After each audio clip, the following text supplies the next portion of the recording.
আদম নবী ওই কাবা তওয়াফ করে, আদমের পর শীষ নবী উনি ওই কাবা তওয়াফ করে, এরপর ইদ্রিস নবী উনি ওই কাবা তওয়াফ করে, এরপর নূহ পয়গম্বর। হযরতে নূহ নবীর জামানা শুরু হয়ে যায়।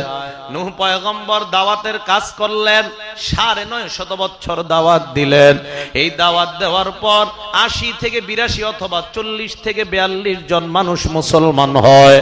হযরতে নূহ পয়গম্বর এত বছর দাওয়াত দেওয়ার পর উনি দেখলেন দাওয়াতে বেশি কাজ হয় না। আল্লাহর কাছে দোয়া করলেন, আল্লাহ ইন্নী দাউতু কওমি লাইলান ওয়া নাহারা, আমি আমার সম্প্রদায়কে দিনের বেলা দাওয়াত দিলাম, রাতের বেলা দাওয়াত দিলাম, ফালাম ইয়াজিদহুম দুআই ইল্লা ফিরারা, এরা আমার দাওয়াত পাইয়া শুধু পলায়ন করে। আল্লাহ মাবুদ গো, এক কাজ করো, এদের কি তুমি ধ্বংস করে দাও। আল্লাহ বললেন, নূহ কেন ধ্বংস করব? নূহ নবী বললেন, ইন্নাকা ইনতাদারহুম ইউদিল্লু ইবাদাকা ওয়ালা ইয়ালিদু ইল্লা ফাজিরান কাফফারা, এদেরকে যদি আপনি দুনিয়ার মধ্যে ছেড়ে দেন, এদের সন্তানগুলোও তাদের মতো খারাপ হবে। মাবুদ এদেরকে আপনি সমূলে ধ্বংস করে দেন। নূহ নবীর দোয়া আল্লাহ কবুল করলেন। কবুল করার পর ধ্বংসের একটা সিস্টেম আল্লাহ জানায়া দিলেন। আল্লাহ বললেন, ওয়াসনাইল ফুলকা, এ নূহ পয়গম্বর আপনি একটা জাহাজ বানান, বিআয়ুনিনা, আমার তত্ত্বাবধানে একটা জাহাজ বানান। হযরতে নূহ পয়গম্বর জাহাজ বানানোর ঘোষণা পাইলেন। পাওয়ার পর জাহাজ বানানোর কাজ শুরু করবেন। আল্লাহর কাছে প্রশ্ন করলেন, আল্লাহ জাহাজ কি স্টিল দিয়ে বানাবো নাকি কাঠ দিয়ে বানাবো? আল্লাহ জানায়া দিলেন, মিন খসাব, আপনি কাঠের মাধ্যমে একটা জাহাজ বানান। এই ঘোষণা দেওয়ার পর নূহ নবী বললেন, আল্লাহ কোন গাছের কাঠ দিয়ে বানাবো? আল্লাহ বলে দিলেন, মিন খসাবিস সাক, শাল কাঠ দিয়ে আপনি জাহাজ বানান। কি কাঠ মনে থাকবে নি? নূহ নবী যে জাহাজটা বানাবে কি কাঠ দিয়ে? সবাই বলেন। শাল কাঠ দিয়ে বানানোর পর হযরতে নূহ নবী এই হুকুম পাওয়ার পর পুরা দুনিয়াতে তালাশ করলেন, শাল গাছ কোথাও পায় না। আল্লাহর কাছে দোয়া করলেন, আল্লাহ আমি শাল গাছ কোথাও পাই না, কি করতে পারি? আল্লাহ এবার জিব্রাইলের মাধ্যমে শাল গাছের চারার ব্যবস্থা করে দেয়। ইতিহাস মনে রাখবেন, দুনিয়াতে সর্বপ্রথম শাল গাছ নূহ নবীর জামানা থেকে দুনিয়াতে শুরু হয়। হযরতে নূহ নবী এবার শাল গাছ বড় হওয়ার অপেক্ষা করলেন। এক বর্ণনায় ২০ বছর অপেক্ষা করলেন, গাছ বড় হতে হবে তো। আরেক বর্ণনায় ৪০ বছর, আরেক বর্ণনায় ১০০ বছর। আমার কাছে মনে হয় ৪০ আর ১০০ বছরের বর্ণনাটা দুর্বল। ২০ বছরের বর্ণনাটা আমার কাছে সহি মনে হয়, তবে আমার মনে হওয়াটা শরীয়তের দলিল না। আমি বললাম ৩টা বর্ণনার ২০ বছরের বর্ণনাটা আমার কাছে সহি মনে হয়, তবে বিজ্ঞ উলামারা যেটা বলবেন সেটাই সঠিক কথা। আমার কথা সঠিক হতে হবে এটা জরুরি না। ২০, ৪০, ১০০ তিনটার যে কোনো একটা হবে। তা আমার কাছে মনে হচ্ছে ২০ বছরের বর্ণনাটাই সঠিক। ২০ বছর অপেক্ষা করার পর শাল গাছ যখন বড় হয়, এবার শাল গাছ কাটলেন। শাল গাছ কাটার পর এবার জাহাজ বানাবেন। আল্লাহর কাছে দোয়া করলেন, আল্লাহ জাহাজটা দেখতে কেমন হবে? জিব্রাইলকে আল্লাহ জাহাজের ইঞ্জিনিয়ার হিসাবে পাঠায়া দেয়। জাহাজ বানানোর কাজ শুরু করবেন। আল্লাহ জানায়া দিলেন, জাহাজটা লম্বায় হবে ৮০ গজ, পাশে হবে ৫০ গজ, সামনাটা আসমানের দিকে হবে ৩০ গজ। সবাই বলতে হবে, জাহাজ কোন কাঠ দ্বারা তৈরি? লম্বায় কয় গজ, পাশে কয় গজ, সামনাটা আকাশের দিকে কয় গজ? ৩০ গজ। জাহাজ লম্বায় হবে ৮০ গজ, পাশে ৫০, সামনাটা আসমানের দিকে হবে ৩০ গজ। তবে জাহাজটা কয়তলা বানাবে এটা আল্লাহর কাছে প্রশ্ন করলেন। জানা আসেনি কারো? সামনে থেকে কয়তলা? কোন ১০ তলা, ১২ তলা, ২০ তলা, একটা কোন না। আল কামিল ফি তারিখ ইবনুল আসিরের মধ্যে আল্লামা ইবনুল আসির লেখেন, আমারহু আইয়াজালাস সাফিনাতা আলা সালাসি তাবাকাত, আল্লাহ বললেন ৩ তলা বিশিষ্ট একটা জাহাজ বানান। এক তালার নাম হবে সুফলা, 2 নাম্বার তালার নাম হবে উস্তা। 1 নাম্বার তালার নাম সুফলা, 2 নাম্বার তালার নাম হবে উস্তা, আর উপরের তালার নাম হবে উলিয়া। এই 3 তালা বিশিষ্ট একটা জাহাজ বানান। নূহ নবী বললেন, আল্লাহ 3 তালা জাহাজ কেন বানাবো? আল্লাহ জানায়া দিলেন, 1 নাম্বার তালায় হিংস্র প্রাণীগুলা রাখবেন, 2 নাম্বার তালায় গরু ছাগলগুলা রাখবেন, আর 3 নাম্বার তালায় আমার শ্রেষ্ঠ বান্দা মানুষগুলা আপনি উঠাইবেন। হযরতে নূহ পয়গম্বর এবার 3 তলায় একটা জাহাজ বানায়, শাল কাঠ দ্বারা বানায়, লম্বায় 80 গজ, পাশে 50 গজ, সামনাটা আসমানের দিকে 30 গজ, আর জাহাজটা 3 তলা। হযরতে নূহ নবী জাহাজ বানানোর পর আল্লাহর কাছে দোয়া করলেন, আল্লাহ জাহাজ আমি বানাইলাম, এবার আমার কাজটা আমি আপনার কাছে জানতে চাই। আল্লাহ বললেন, হাত্তা ইদা জা আমরুনা ওয়া ফারাতান নূর, আমার হুকুম যখন আসবে, চুলার মধ্যে মা বোনরা ভাত রান্না করলে ভাতের মার যেমন টকবক করে, জমিন থেকে পানি এইভাবে টকবক করবে, এমন যখন হবে সেদিন মনে করবেন জাহাজ চলার সময় শুরু হবে। হযরতে নূহ নবী অপেক্ষা করতে লাগলেন। ওনার বিবি একদিন চুলার মধ্যে রান্না করতেছে। বড় আশ্চর্যের ব্যাপার, ওনার বিবি যেই চুলায় রান্না করতেছে, চুলাটা ওনার বিবির চুলা না, আমাদের আম্মা হাওয়ার চুলা। মা হাওয়ার চুলা বংশ পরম্পরায় আসতে আসতে আল্লাহ পাক ওই চুলাটা হযরতে নূহ নবীর বিবির হাতে পৌঁছায় দেয়। চুলাটা কার বলেন তো? হাওয়া, মা হাওয়া। ওনার থেকে চুলাটা আসতে আসতে হযরতে নূহ নবীর বিবির হাতে পৌঁছ। আপনারা কি আমার ভাষা বুঝতেছেন সবাই? তাহলে বলেন তো, জাহাজটা কয় তালা, লম্বায় কয় গজ, পাশে কয় গজ, সামনাটা আসমানের দিকে কয় গজ, কি কাঠ দিয়ে বানাইছে? দুনিয়ার প্রথম ঘরটা কোথায় বলেন তো? দুনিয়ার প্রথম ঘরটা কোন পাথর দ্বারা তৈরি হয়েছে? ইয়াকুত পাথর। কোন জায়গার ইয়াকুত পাথর? জান্নাতের। মনে থাকবে নি কথাগুলা? চাই স্টলে বৈশাখ গিবত শেখাত না করে এগুলো আলোচনা করবেন, ঠিক আছে তো? জাহাজ উনি বানাইলেন, অপেক্ষা করতে লাগলেন। ওনার বিবি চুলায় রান্না করতেছে। চুলাটাকে ওনার বিবির না আম্মাজান হাওয়া থেকে আসতে আসতে ওনার বিবির কাছে আসছে। এখন প্রশ্ন, চুলাটা হুজুর রান্নাতে করতেছিলেন কোন জায়গায়? আমগো পূর্বদলায় কোন এলাকায় বৈশা নাকি? প্রশ্ন হয়। 3টা বর্ণনা। 1 নাম্বার আমাদের হিন্দুস্তানের কোন এক এলাকায়, 2 নাম্বার বর্ণনা মক্কার কোন এক এলাকায়, 3 নাম্বার বর্ণনা বাইতুল মুকাদ্দাসের দক্ষিণ গেটে বৈশা ওনার বিবি রান্না করতেছিলেন। ওনার বিবি চুলার মধ্যে রান্না করতেছিলেন। হঠাৎ তাকায় দেখে মাটি থেকে পানি টকবক করে উঠতেছে। স্বামীর কাছে দৌড়ায় যায়, কি ব্যাপার? এমন এমন দৃশ্য আমি দেখলাম। হযরতে নূহ পয়গম্বর বুঝতে পারলেন বন্যার সময় শুরু হয়ে গেছে, নিচ থেকে পানি উঠা শুরু হয়ে যায়। আল্লাহর কাছে দোয়া করলেন, আল্লাহ আমি এখন কি করব? আল্লাহ কয়, আপনি জাহাজের সামনে গিয়ে দাঁড়ান। হযরতে নূহ নবী জাহাজের সামনে দাঁড়ায়। আল্লাহ জানায়া দিলেন, ফাসলুক ফিহা মিন কুল্লিন জাওজাইন ইসনাইনি ওয়া আহলাকা ইল্লা মান সাবাকা আলাইহিল কওলু ওয়া মান আমান। আপনি এক কাজ করেন, প্রত্যেক নারী পুরুষ যত প্রাণী আছে, প্রত্যেক প্রাণী থেকে নারী পুরুষ জোড়ায় জোড়ায় জাহাজের মধ্যে উঠান। নূহ নবী আল্লাহর কাছে বললেন, আল্লাহ মানুষের মধ্যে কোনটা নারী কোনটা পুরুষ আমার জানা আছে, কিন্তু অন্য প্রাণীদের সবার নারী পুরুষ তো আমার জানা নাই। আমি দেখলে কিভাবে চিনবো? কেউ যদি চিটিং করে উঠা যায়? আল্লাহ বললেন, আপনি 2 হাত 2 দিকে প্রসারিত করে দাঁড়ান। নূহ পয়গম্বর 2 হাত 2 দিকে প্রসারিত করে দাঁড়ায়। আল্লাহ জানায়া দিলেন, ডান দিকে যেই প্রাণীটা লাফ দিয়ে উঠবে ওটা পুরুষ প্রাণী হবে, আর বাম দিকে যেই প্রাণীটা লাফ দিয়ে উঠবে ওটা নারী প্রাণী হবে। সিস্টেম শিখায়া দিলেন। নূহ নবী দাঁড়ায় আছে, অনেকক্ষণ দাঁড়ায় আছে, দেখে কেউ আসে না। আল্লাহকে বললেন, আল্লাহ কেউ তো আসে না। আল্লাহ বললেন, নিচের দিকে তাকান। নূহ নবী নিচের দিকে তাকায়। তাকানোর পর দেখে আউয়ালু মান দাখালাস সাফিনাতা আন-নামলা, সর্বপ্রথম জাহাজে ওঠার জন্য ছোট্ট একটা পিঁপড়া আসছে। আওয়াজ দিয়ে বলেন সুবহানাল্লাহ। তাহলে নূহ নবীর জাহাজে সর্বপ্রথম কে উঠছে? নূহ নবী কয়, কিরে পিঁপড়া তুই আইছত? কয়, হুজুর আল্লাহ পাঠাইছে, কি করা? ওঠ, উঠাইছে।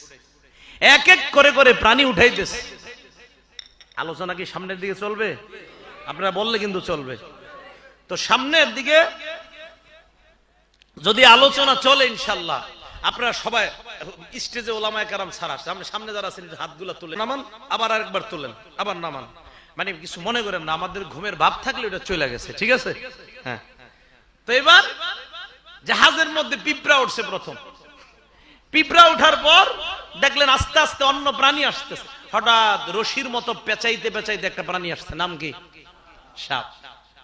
নূহ নবী সাপ দেখার পর আল্লাহর কাছে বলেন, আল্লাহ, সাপ আমি ভয় পাই, মানুষও ভয় পায়, এ মাবুদ সাপ না উঠাইলে হয় না। আল্লাহ বললেন, না, সাপ উঠাইতে হবে। সাপ যদি না থাকে সাপের বংশ বিস্তার কিভাবে হবে? সাপে আমি আল্লাহ বিষ দান করলাম, জাহাজে যতদিন থাকবে ততদিনের জন্য আমি তার বিষ দূর করে দিলাম। সাপ উঠানোর পর অন্য প্রাণীগুলা আসতেছে। হঠাৎ বনের রাজা সিংহ আসছে। নূহ নবী কয়, আল্লাহ, সিংহ মানুষও ভয় পায়, গরু ছাগলও ভয় পায়, এটারে উঠানোর কোনো দরকার নাই। আল্লাহ বললেন, না না, কোনো সমস্যা নাই, সিংহের মাথায় আপনি হাত দেন। হযরতে নূহ নবী সিংহের মাথায় হাত দেয়। হাত দেওয়ার পর আল্লাহ বললেন, কি বুঝলেন? কয়, মাবুদ, সিংহের মাথা গরম। আল্লাহ বলেন, না না, এটা গরম না, এটা হলো একটা রোগ, এই রোগের নাম হলো আল হুম্মা। হুম্মা শব্দের অর্থ হলো জ্বর। দুনিয়ার ইতিহাসে কোন মানুষের সর্বপ্রথম জ্বর হয় নাই। দুনিয়ার ইতিহাসে সর্বপ্রথম ওই নূহ নবীর জাহাজে যেই সিংহটা উঠছে, ওই সিংহের শরীরে আল্লাহ সর্বপ্রথম জ্বর নামক রোগটা দান করছে। এর আগে দুনিয়াতে কোনো মানুষের জ্বর হয় নাই। আরেকটা ইতিহাস জানলাম আমরা, দুনিয়াতে সর্বপ্রথম জ্বর কোন মানুষের হয় নাই, নূহ নবীর জাহাজের ওই সিংহের শরীরে হয়েছে। কয়, মাবুদ, জ্বর হইলে কি হবে? কয়টা এমন একটা রোগ যার কারণে দুর্বল হয়ে যায়। জাহাজ যতদিন চলবে সিংহের জ্বর থাকবে, দুর্বলতার কারণে কারো উপর আক্রমণ করতে পারবে না। এক এক করে সব প্রাণীরা উঠছে। উঠার পর সর্বশেষ যেই প্রাণীটা জাহাজে উঠার জন্য আসছে, আখিরু মান দাখালাস সাফিনাতাল হিমার, একটা গাধা আসছে সর্বশেষ জাহাজে উঠার জন্য। আওয়াজ দিয়ে বলেন, সর্বপ্রথম কে আসছিল? সর্বশেষ কে আসছে? মজার ব্যাপার, গাধা যখন জাহাজে উঠছে, গাধার বুক জাহাজের মধ্যে উঠছে, পিছনের অংশ আর জাহাজের মধ্যে ওঠে না। নূহ নবী ডাক দিয়ে বললেন, মালাকা ইয়া হিমার, এ গাধা কি হইল? কেন পরিপূর্ণভাবে জাহাজে প্রবেশ করো না? গাধা জবাব দেয়, হুজুর, আমার কোনো দোষ নাই, ভালো করে আপনি একটু নিচের দিকে তাকান। হযরতে নূহ নবী জাহাজের বাহিরে একটু তাকায় দেখলেন, জাহাজের বাহিরে তাকায় দেখে তাআল্লাকু বিদানাবিহি ইবলিস, গাধার লেজের মধ্যে ইবলিস ধরে রাখছে। কে ধরে রাখছে? ইবলিস। তো ইবলিস ধরে রাখার কারণে নূহ নবী কয়, মালাকা ইয়া ইবলিস লিমা তাআল্লাকতা বিদানাবিল হিমার, কি রে ইবলিস, তুই গাধার লেজে কেন ধরছস? ইবলিস কয়, প্রশ্নটা আল্লাহরে করেন। কারে? কে কয়? ইবলিস। তো নূহ নবী আল্লাহর কাছে প্রশ্ন করলেন, আল্লাহ, লিমাযা তাআল্লাকা ইবলিসু বিদানাবিল হিমার ওয়া ক্বালা লি আন আসআলাকা বিফadlillahi আজি আলা সুআলি। আল্লাহ, ইবলিস কেন গাধার লেজে ধরছে? আমারে বলছে আপনারে প্রশ্ন করার জন্য, মেহেরবানি করে প্রশ্নের জবাব দেন। আল্লাহ জানায়া দিলেন, নূহ পয়গম্বর, আমি ইবলিসকে কিয়ামত পর্যন্ত হায়াত দান করেছি, ওয়াদা করেছি, কিয়ামত পর্যন্ত হায়াত দেওয়ার ওয়াদা করলাম। ইবলিস যদি বন্যায় ডুবে মরে যায়, আমি আল্লাহর ওয়াদা ঠিক থাকবে না। এই জন্য আপনি ইবলিসকেও জাহাজের মধ্যে উঠায় নেন। হযরতে নূহ পয়গম্বর ইবলিসকেও জাহাজের মধ্যে উঠায়। জোরে বলতে হবে, গরুর লেজ আছে না নাই? কুত্তার লেজ আছে না নাই? বিড়ালের লেজ আছে না নাই? সব লেজ থাকতে ইবলিস কার লেজে ধরছে? আওয়াজ দিয়া বলেন, কার লেজে ধরছে? এর মানে মনে রাখবেন, ইবলিস যাদের লেজে ধরে তারা গাধা হয় সাধারণত। কোরআনের বিরুদ্ধে, হাদিসের বিরুদ্ধে, ইসলামের বিরুদ্ধে যারা কথা কয়, কোনো সন্দেহ নাই এদের লেজে ইবলিস ধরছে, কারণ তারা ইন্টারন্যাশনাল গাধা। কে ধরছে লেজে? ইবলিস কার লেজে ধরে? কোরআনের বিরুদ্ধে যারা কথা কয় তাদের লেজে কে ধরে? আর আমরা জানি ইবলিস কার লেজে ধরে। তাহলে যারা মসজিদ মাদ্রাসা কোরআনের বিরুদ্ধে কথা বলে তারা কি বলেন তো? গাদার লেজে ধরে কে? মনে থাকবে নি তো? জাহাজে উঠছে গাদা, উঠার পর নিচ থেকে পানি উঠার শুরু হয়, প্রচুর পরিমাণ পানি হয়, আসমান থেকেও পানি পড়া শুরু হয়। এত পরিমাণ দুনিয়ার মধ্যে পানি হয়, দুনিয়ার সবচাইতে উঁচু পাহাড় মাউন্ট এভারেস্ট, ওই পাহাড়ের উপরে 15 গজ পরিমাণ পানি হয়। দুনিয়ার সবচাইতে উঁচু পাহাড়, ওই পাহাড়ের 15 গজ উপরে পানি হয়। এত পরিমাণ পানি দুনিয়ার মধ্যে হয়। আপনাদের প্রশ্ন, হুজুর কাবা ঘরের সাথে এই যে ঘটনা বললেন, ঘটনার কি সম্পর্ক? হযরতে নূহ নবীর জামানায় কি সম্পর্ক দেখেন। নূহ নবী জাহাজের মধ্যে উঠলেন, জাহাজ চলা এখন শুরু হবে। আল্লাহর দরবারে দোয়া করলেন, আল্লাহ জাহাজ চালাবো, জাহাজের তো ইঞ্জিলের কোনো ব্যবস্থা নাই। আল্লাহ বললেন, ইঞ্জিল দরকার নাই, আপনি জাহাজের মধ্যে যখন উঠবেন, ক্বাল আরকাবু ফিহা বিসমিল্লাহি মাজরিহা ওয়া মুরসাহা ইন্না রাব্বী লাগফুরুর রহিম। এই দোয়াটা পড়বেন, পড়ার পর দেখবেন অটোমেটিক জাহাজ চলা শুরু হয়ে যায়। হযরতে নূহ পয়গম্বর জাহাজের মধ্যে উঠার পর জাহাজ চলা শুরু হয়ে যায়। পুরা দুনিয়ার মধ্যে, আমাদের এই এলাকায় জাহাজ আসছে, পুরা দুনিয়ার মধ্যে জাহাজটা 6 মাস পর্যন্ত চলছে। কয় মাস?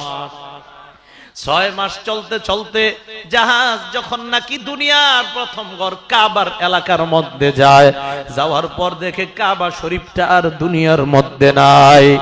কি ব্যাপার, কাবা কোথায় গেল?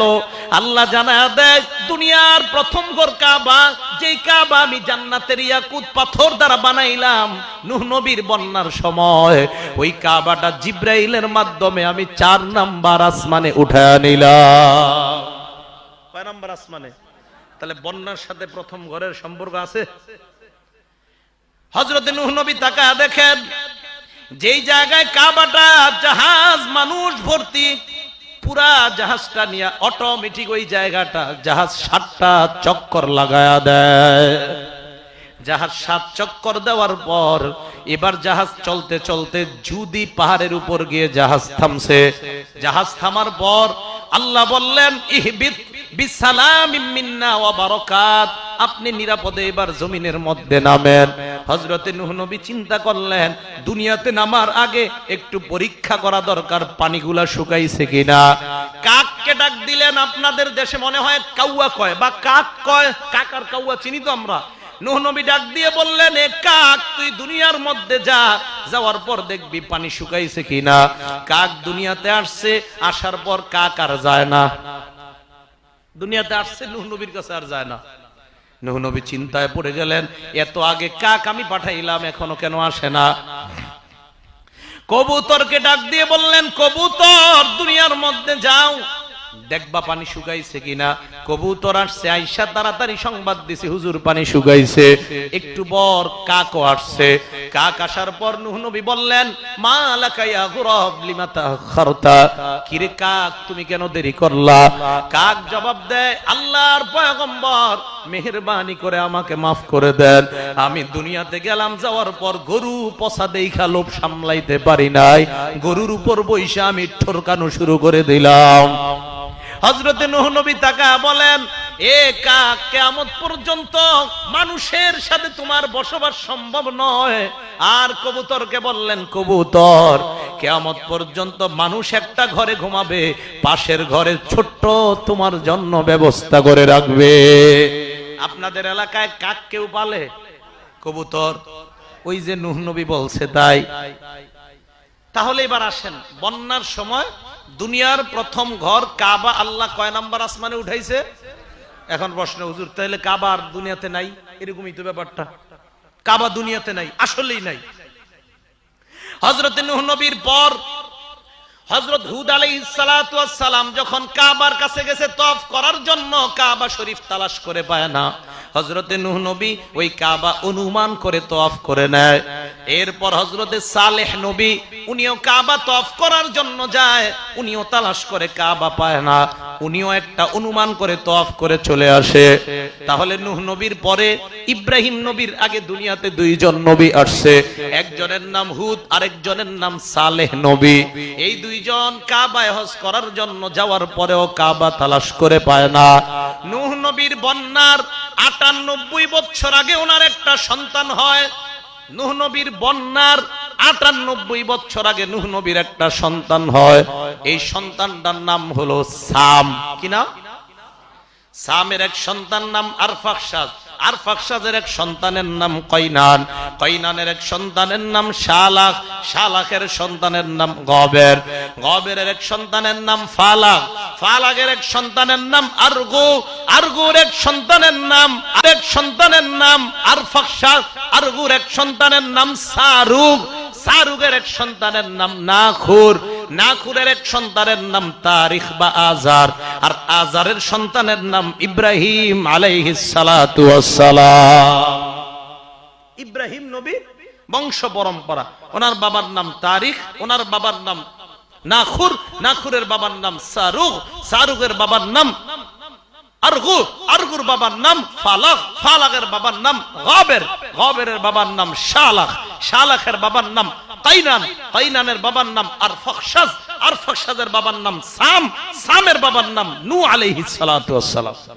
এই নূহ নবী থেকে ইব্রাহিম নবী পর্যন্ত দুনিয়াতে মাত্র দুইজন নবী, একজন হযরতে হুদ, আরেকজন হযরতে সালেহ। এই দুই নবী হজ করতে গেছে, যাওয়ার পর দেখে কাবা শরীফ ওই জায়গায় নাই। ইব্রাহিম নবীর যোগ আসছে। হযরত ইব্রাহিম পয়গম্বর আস্তে আস্তে যখন বড় হয়, লম্বা আলোচনা, ইব্রাহিম নবী যারে বিয়ে করছেন এই মহিলাটার নাম সারা। হযরতে সারা এত সুন্দর, কোন কোন বর্ণনায় আসছে আম্মাজান হাওয়া উনি হলেন দুনিয়ার সবচাইতে সুন্দরী নারী। এই আম্মাজান হাওয়ার পরে দুনিয়ার সবচাইতে সুন্দরী নারী ইব্রাহিম নবীর বিবি হযরতে সারা। এই হযরতে সারা, হযরত ইব্রাহিম নবী বিয়ে করার পর সারার গর্ভে কোনো সন্তান নাই। সন্তান না হওয়ার কারণে হযরতে সারা ব্যাপারটা নিয়ে বড় কষ্ট মনের মধ্যে। হযরত ইব্রাহিম পয়গম্বর এলাকার মধ্যে দাওয়াতের কাজ করলেন। ওনার দাওয়াতে মাত্র দুইজন মানুষ মুসলমান হয়, একজন ওনার বিবি সারা, আরেকজন ওনার ভাতিজা হযরতে লূত আলাইহিস সালাম। লূত নবীর নাম শুনছেন আপনারা? লূত নবী ইব্রাহিম নবীর ভাতিজা। ইব্রাহিম নবীর এক ভাইয়ের নাম হলো হারান, এই হারানের সন্তানের নাম লূত আলাইহিস সালাম। মুসা নবীর ভাইয়ের নাম হারুন, ইব্রাহিম নবীর ভাইয়ের নাম হলো হারান। মুসা নবীর ভাইয়ের নাম হারুন, ইব্রাহিম নবীর ভাইয়ের নাম হারান। এই হারানের এক সন্তান নাম লূত আলাইহিস সালাম। তাহলে লূত নবী ইব্রাহিম নবীর ভাতিজা। এই ভাতিজাও ঈমান আনছে, বিবিও ঈমান আনছে। বাবা এবং সম্প্রদায়কে দাওয়াত দেয় না, না কেউ তাদের দাওয়াত কবুল করে না।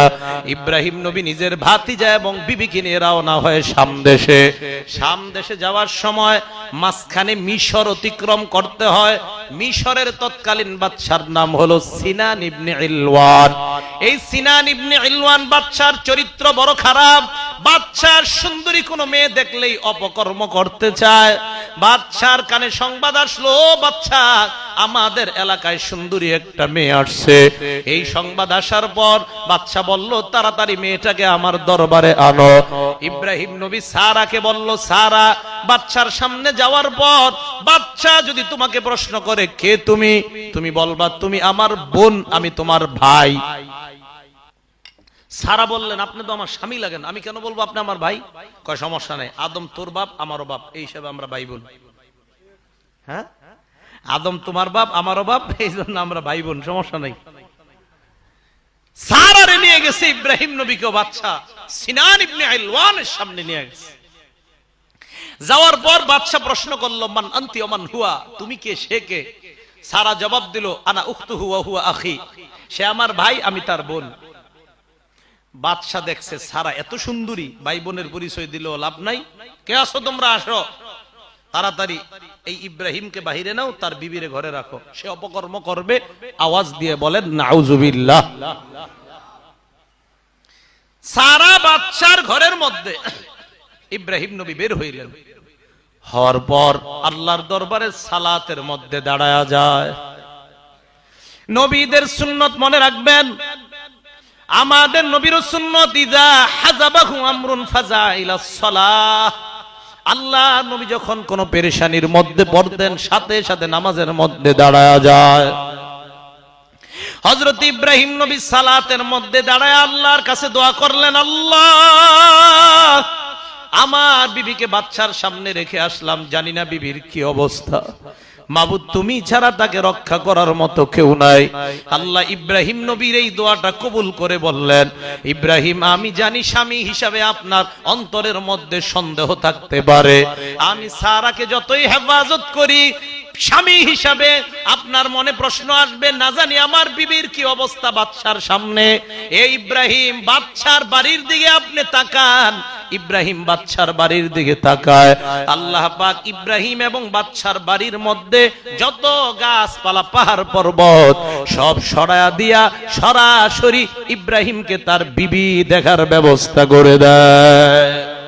আল্লাহ বললেন তাকা দেখেন আপনার বিবি সেফ হেফাজত আছে।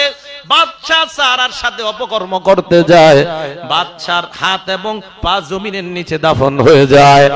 এরপর যখন দাফন হয় সারাকে ডাক দিয়ে বললেন, ভুল হয়ে গেছে আমার, আল্লাহর কাছে আমার জন্য দোয়া করো, এরপর আমি আর এমন অপকর্ম করব না। সারা আল্লাহর কাছে দোয়া করলো, বাদশার হাত পা আবার জমিন থেকে ফিরে আসছে। বাদশা হলো শেষরা বাদশা, দ্বিতীয়বার আবার অপকর্ম করতে যায়, দ্বিতীয়বার আবার হাত পা জমিনের নিচে যায়। আবার যখন সারা দোয়া করলেন আবার হাত পা জমিন থেকে উঠছে। এরপর আবার সারা দোয়া করলেন, তৃতীয়বার আবার অপকর্ম করতে যায়, 3 নাম্বার বার তার হাত আবার পা জমিনের নিচে দাফন হয়ে যায়। আবার কয় সারা এবারও আমার অন্যায় হয়েছে, আল্লাহর কাছে বলো এরপর আর এমন অপকর্ম করব না। সারা বলল এরপর কিন্তু আমি আর দোয়া করব না। কয় না না এরপর এই অপকর্ম আর আমি করার চেষ্টাও করব না। সারা এবার দোয়া করার পর বাদশার হাত এবং পা এবার ভালো হয়ে যায়। হাত পা ভালো হওয়ার পর এবার বাদশা যখন নাকি এমন কথা শুনলো, শোনার পর বাদশা সারাকে ডাক দিয়া বলে, সারা তুমি আমার এত বড় একটা উপকার করলা, আমার ঘরে সুন্দরী একটা মেয়ে আছে হাজেরা, এই মেয়েটাকে আমি তোমাকে হাদিয়া হিসেবে দিয়ে দিলাম। সারা হাজেরাকে পাওয়ার পর ইব্রাহিম নবীর কাছে নিয়ে যায়, নেওয়ার পর বললেন, স্বামী আমার গর্ভে কোনো সন্তান হয় না, আপনি এক কাজ করেন এই হাজেরাকে আপনি বিয়ে করেন। আলোচনা চলতেছে দুনিয়ার প্রথম ঘর নিয়ে, ঠিক না? তো এইদিকে আমি কই যাইতেছি, ভালো করে খেয়াল করে শুনবেন। আইতেইব কিন্তু প্রথম ঘরে, না হয় সব শেষ। প্রথম ঘর এখন দুনিয়াতে আছে নাই, বন্যার সময় তো উঠাইয়া দিলাম। কয় নাম্বার আসমানে? তাহলে 4 নাম্বার আসমানে যাওয়ার পর এই ঘর আবার দুনিয়াতে কিভাবে আসলো, এটা হলো প্রশ্ন। বাদশা হাদিয়া দেওয়ার পর এই সারা হাজেরাকে নিয়ে আইসা হযরত ইব্রাহিম আলাইহিস সালাতু ওয়াস সালামকে বললেন, এক কাজ করেন আপনি এই মেয়েটাকে বিয়ে করেন। হুজুর বেয়াদবি মাফ করবেন, আমার পায়ে একটু সমস্যা, এইজন্য এইভাবে বসি আমি। পরে যখন হাজেরাকে নিচে নেওয়ার পর ইব্রাহিম আলাইহিস সালাতু ওয়াস সালাম হাজেরাকে বিয়ে করছে। বিয়ে করার পর আল্লাহর কি কুদরত, কিছুদিন মাথায় হাজেরার পেটে হযরত ইসমাঈল আলাইহিস সালাতু ওয়াস সালাম আসছে। ইসমাঈল নবী আসার পর সারা সতীন হিসাবে মাইন্ডে একটু লাগে। কি লাগে? কয় আমার এতদিন বিয়া হয়, আমার সন্তান হয় না, হের বিয়া না হইতেই সন্তান, অথচ কিন্তু এই বিয়া করাইছে। এটা বিবি দুইজন যাদের আছে আপনারা ব্যাপারটা খুব ভালো বুঝবেন। এই অবস্থা হওয়ার পর সারা শপথ করে বলল, হাজেরা তোর কানের মধ্যে আমি ছিদ্র করব লোহা দিয়া, এরপর কানের মধ্যে লোহার বেরি পরাইয়া দিব। এই শপথ তো মারাত্মক, নবীর বিবি করছে। আর সারা খুব আল্লাহ ওয়ালি মহিলা ছিলেন, জিদ্দে করে ফেলছে। ইব্রাহিম নবীর কানে গেছে, কয় স্বামী আমার ভুল হয়ে গেছে, আমি কি করবো, এরকম শপথ করছি। ইব্রাহিম নবী বললেন, চিন্তা নাই, এক কাজ করো, চিকন কোন লোহা দিয়ে হাজেরার কান দুইটা ছিদ্র করো তুমি। তো চিকন লোহা দিয়ে কান ছিদ্র করছে। দুনিয়ার ইতিহাসে মেয়েদের সর্বপ্রথম কান ফোরানোর ইতিহাস তখন থেকে শুরু হয়, এর আগে কান ফোরানো দুনিয়াতে ছিল না। কান ফোরানোর পর হযরত ইব্রাহিম আলাইহিস সালাতু ওয়াস সালাম বললেন, এবারে কাজ করো, চিকুন দুইটা এরকম বালার মতো কিছু তার কানের মধ্যে পরায়া দাও। তো যেহেতু লোহা ঢুকাইবো এটাও বলছে, তো হাজেরার কানের মধ্যে চিকুন দুইটা দেওয়ার পর দেখে আল্লাহ তাআলা আগের চাইতে হাজেরার সৌন্দর্য আরো বাড়ায়া দিছে।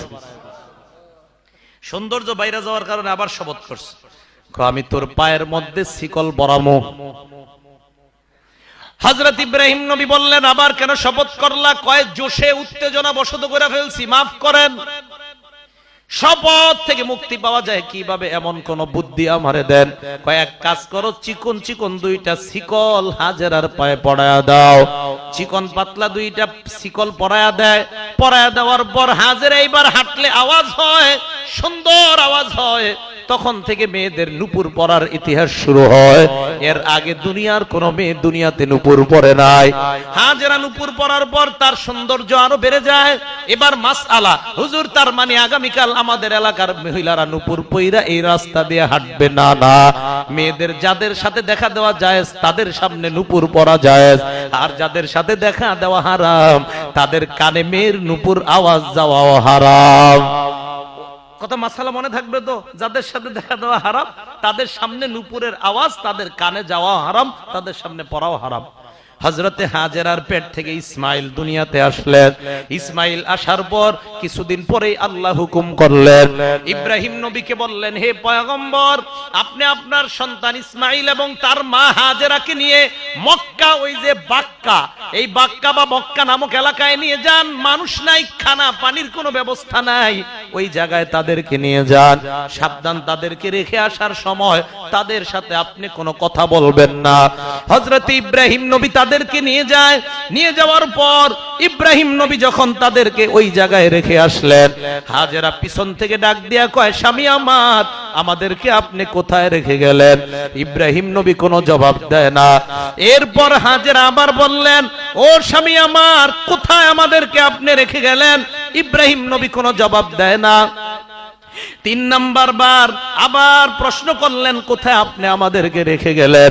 ইব্রাহিম নবী এবার আসমানের দিকে আঙ্গুল উঠায় হাজেরা ডাক দিয়ে বললেন, আল্লাহর হুকুমে আমাদেরকে রেখে গেছেন। ইব্রাহিম নবী আসমানের দিকে আঙ্গুল উঠায় এমন করলেন। হাজেরা বললেন, বুঝতে পারছি, আল্লাহর হুকুমে আমাদেরকে রেখে গেছেন।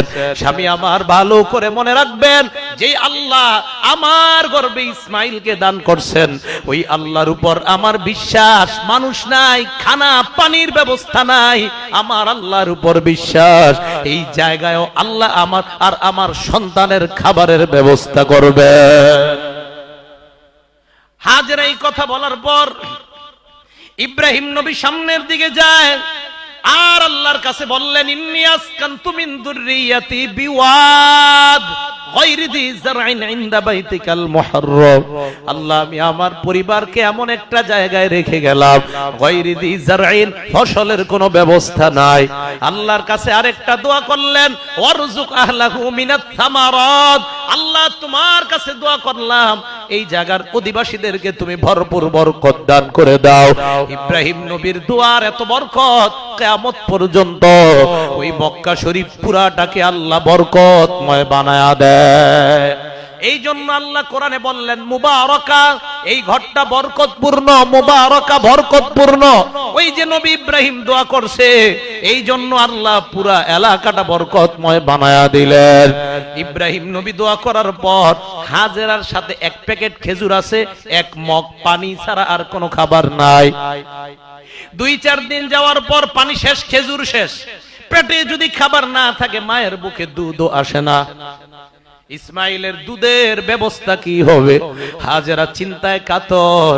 একবার সাফা পাহাড়ের উপর যায় আর একবার মারওয়া। সাফা আর মারওয়া মোট 7টা চক্কর লাগায়।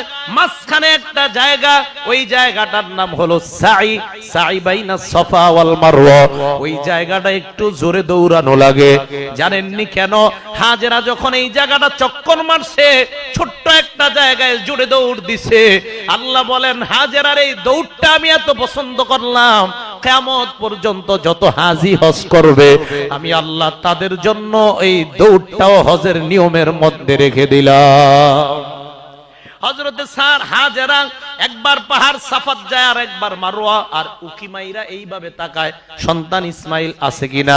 এই জন্য হাজিরাও 2 জায়গায় চক্কর দেওয়ার পর এইভাবে উকি মেরে দেখতে হয়। ওই যে হাজেরা উকি মেরে তাকাইছে, হযরত ইসমাইলের দিকে তাকায়। 7 চক্কর লাগানোর পর দেখি ইসমাইলের পাশে একটা যুবক। সুবহানাল্লাহ। মানুষ ছিল কয়জন? হয়ে গেছে কয়জন? ছিল কয়জন? ছিল কয়জন? 7 দৌড় দেওয়ার পর কইছে কয়টা? যুবক একজন ডাক দিয়ে কয়, হাজেরা, আর দৌড়ানোর কোনো প্রয়োজন নাই, তোমার সন্তানের পায়ের দিকে তুমি তাকাও। আরেক বর্ণনায় আমার পায়ের দিকে তাকাও। ইসমাইল পা এইভাবে নাড়ায়, পায়ের নিচের তাকায় দেখে ইসমাইলের পায়ের নিচে আল্লাহ জমজম কূপের ব্যবস্থা করে দেয়। জমজম কূপের ব্যবস্থা হওয়ার পর পানির ব্যবস্থা হয়ে যায়। একদল ব্যবসায়ী ওই এলাকা দিয়ে যায়, হঠাৎ দেখে একদল পাখি ঝাঁকে ঝাঁকি কোথায় যেন যায়। আবাবিল অর্থ জানি কি? আবাবিল পাখির নাম? আওয়াজ দিয়ে বলেন, আবাবিল পাখির নাম? না, জোরে বলেন, আবাবিল পাখির নাম? আমি নবীর ওয়ারিস, আমার কথা বিশ্বাস করেন, আবাবিল কোন পাখির নাম না। যে বলবে উনি হয়তো ভুল বলবে, মুখ দিয়ে ভুলে এসে যাবে, আবাবিল পাখির নাম না। আমি অন্তত কয়েকশো পৃষ্ঠা পড়েছি আবাবিল কোন পাখির নাম কিনা। আবাবিল কোন পাখির নাম না, বিশ্বাস করেন, হাজার হাজার পৃষ্ঠা মোতালা হয়েছে, আবার আবাবিল কোন পাখির নাম না। আবাবিল এর অর্থ হলো ঝাঁকে ঝাঁকে